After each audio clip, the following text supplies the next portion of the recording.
Monsieur le Président, chers collègues, je vous remercie de me permettre de parler d'un sujet qui m'est cher, si on l'envoie. Ne vous attendez pas à des révélations spectaculaires à la France Dimanche. C'est une question pratique basée sur plusieurs dizaines d'années de neurologie, d'autant plus qu'à l'époque de mes études et de mes débuts, il n'y avait pas d'imagerie, donc on devait se débrouiller avec les moyens du bord. J'ai échappé à l'encéphalographie gazeuse, mais je suis arrivé à l'époque de l'artériographie. Avant de faire une artériographie à un malade, surtout un migraineux, on y réfléchissait à 2 fois. Les céphalées de l'enfant ne sont peut-être pas aussi préoccupantes que celles de l'adulte, on va voir pourquoi, mais elles présentent des caractéristiques dont il faut tenir compte, des caractéristiques cliniques, étiologiques et thérapeutiques assez différentes de celles de l'adulte, donc qu'il faut étudier. En d'autres termes, la prise en charge des céphalées de l'enfant n'est pas complètement superposable à celle de l'adulte.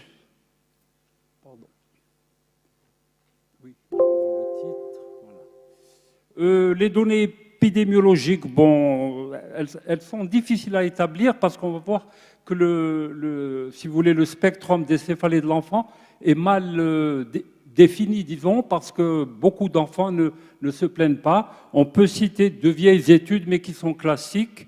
Celle de Bill en Suède, qui le premier a montré, le chiffre est classique, que 4 à 5% des enfants sont migraineux, contre évidemment au moins 12%, mon collègue a dit 11%, au moins 12% dans la population d'adultes. Il y a eu également la grande enquête d'Abu Arafeh en Grande-Bretagne qui a trouvé chez l'enfant 10% de migraines et quand même 1% de céphalée de tension. Il y a également eu l'étude de l'hôpital Trousseau qui a montré que la maladie était diagnostiquée autour de 11 ans. Les consultants avaient en moyenne 11 ans, mais que la maladie débutait vers 6 à 7 ans. Dans l'ensemble, donc, il y a beaucoup d'enfants qui ont présenté au moins 2 accès par an, et que si on allait beaucoup également d'adolescents, on va voir davantage de cas de céphalée par tension. Alors, ce qu'on peut retenir d'emblée, c'est que la symptomatologie des céphalées de l'enfant est assez différente de celle de l'adulte. Elle est volontiers extracéphalique. Beaucoup d'enfants ne se plaignent pas de leur céphalée, surtout lorsqu'ils sont tout jeunes, ils ne savent pas s'exprimer. Mais, premier message à retenir, toute céphalée de l'enfant doit être prise au sérieux. Alors, évidemment, quand un neurologue s'intéresse aux céphalées, il regarde tout de suite la classification internationale de l'IHS. Je retarde, je vous ai mis 2013, je n'ai pas mis celle de 2018, mais je crois qu'il n'y a pas beaucoup de différence. Très rapidement, vous savez, elle est pratique. Céphalée primaire, où il n'y a pas de cause. Toutes les céphalées secondaires, c'est toute la pathologie neurologique, et les algies faciales qui ne sont pas de toute façon très fréquentes chez l'enfant. Si on prend tous les items, je les ai comptés, il y en a entre 120 et 150. Il y a, disons, 120 à 150 types de céphalées différentes, donc on ne peut pas à chaque fois les évoquer tous. Les pédiatres, qui sont des gens plus pratiques, utilisent une autre classification, si vous voulez, qui est opérationnelle. Ils distinguent les formes aiguës, isolées en 1, c'est-à-dire chez un enfant qui n'est pas d'habitude céphalalgique et qui présente brutalement une céphalée. Ensuite, ils distinguent les céphalées chroniques, mais non progressives. Donc, elles ne sont pas tellement inquiétantes, mais surtout, les formes chroniques progressives qui s'aggravent de jour en jour, et vous devinez ce qui se cache derrière.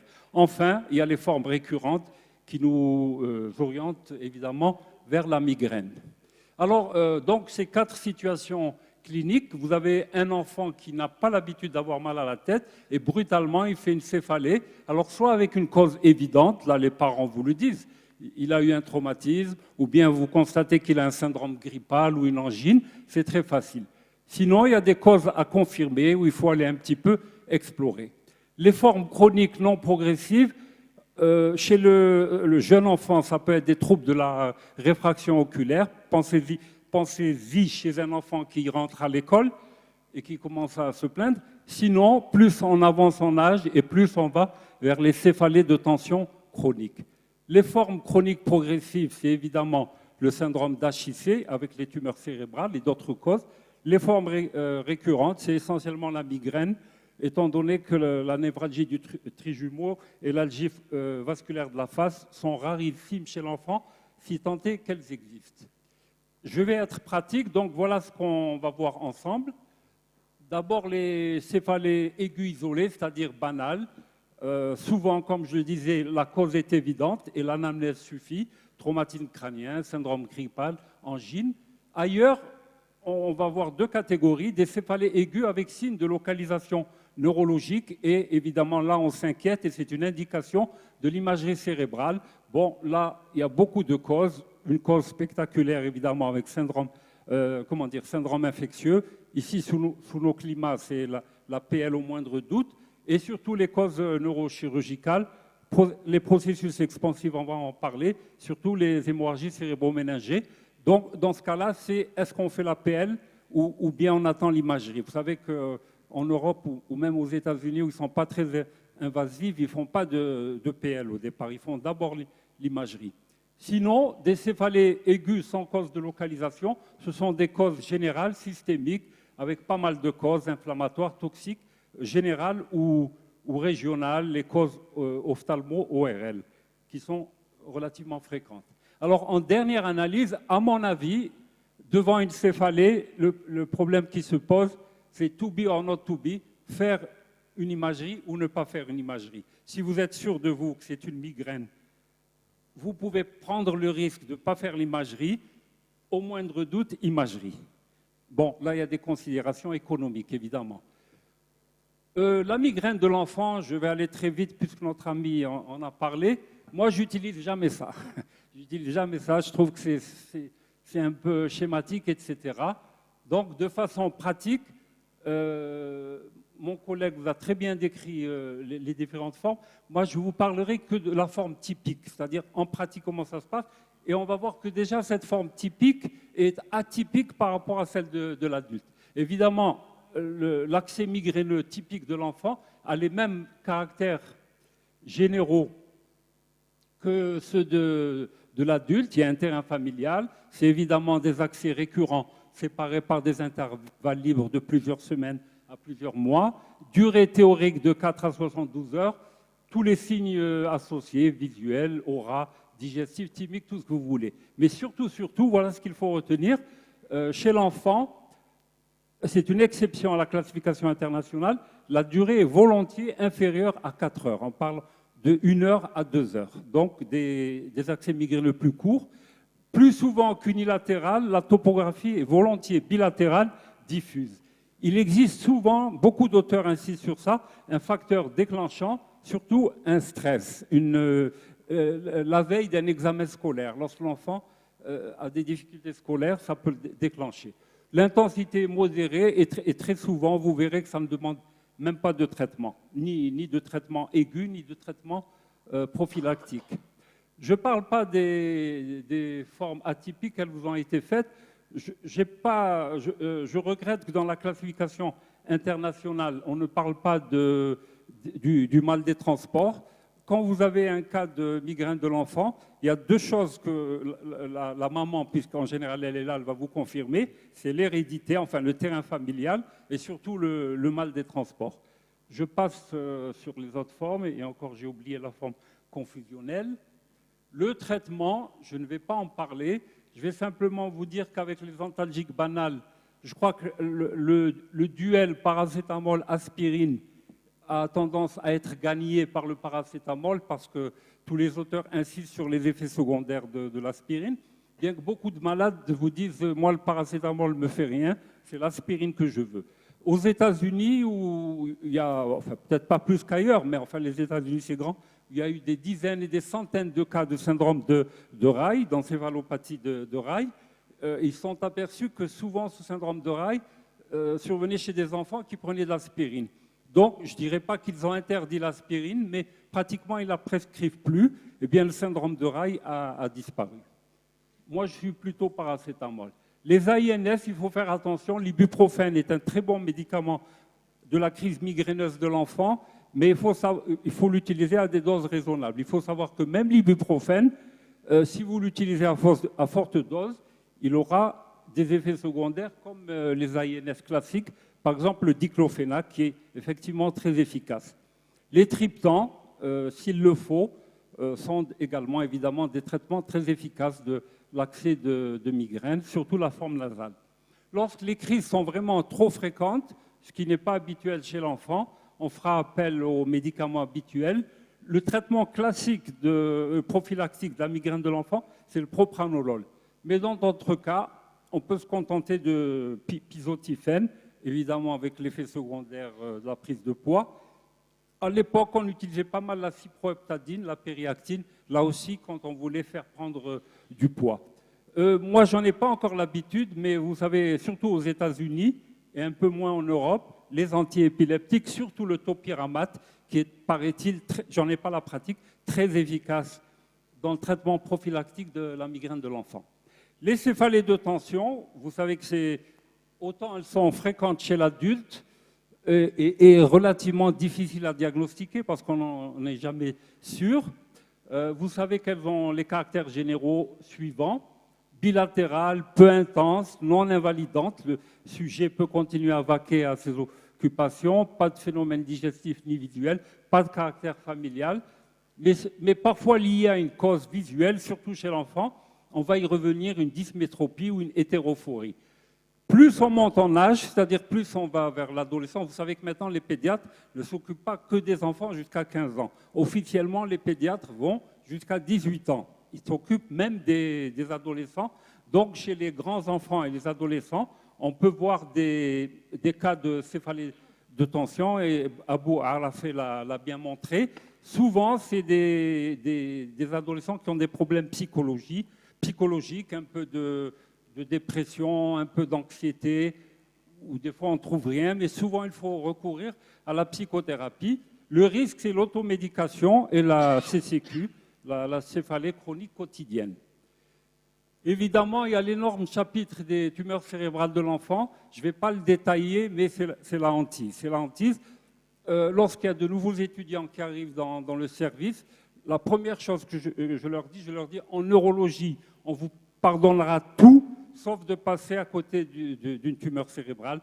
Quelqu'un qui vient pour des céphalées, et vous ne pensez pas à la tumeur cérébrale, il faut toujours l'avoir en tête.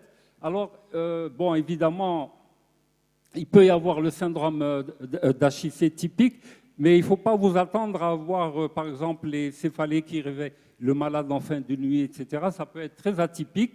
Et parfois, la céphalée, elle est au second plan. Souvent, les jeunes enfants ne savent pas verbaliser, n'expriment pas.